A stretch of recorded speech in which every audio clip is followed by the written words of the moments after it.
Once upon a time, in a small town nestled in the mountains, there lived a young woman named Sara. She had just moved into a new house on the outskirts of town, and despite feeling a little uneasy about living so far from civilization, she was excited to start her new life. The first few weeks went by without incident, but then strange things began to happen. Objects in the house would move on their own, doors would open and close by themselves, and Sara would hear strange noises at night. She tried to ignore it, telling herself that she was just being paranoid, but the occurrences continued and grew more frequent. One night, Sara woke up to the sound of someone whispering her name. She got out of bed and walked into the living room, but there was nobody there. Suddenly, she felt a cold breeze blow past her, and she knew something was wrong.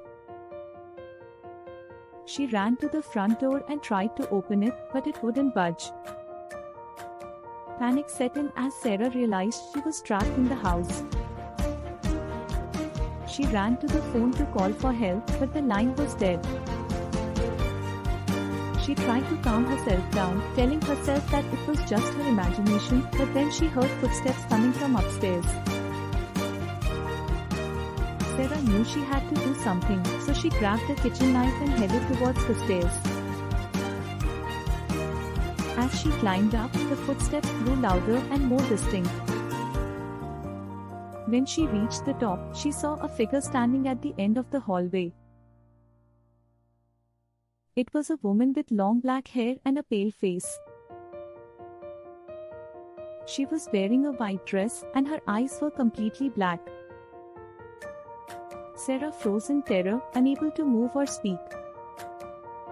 The woman started walking towards her, and Sara realized that she was in great danger. She closed her eyes and prayed for a miracle. When she opened them again, the woman was gone.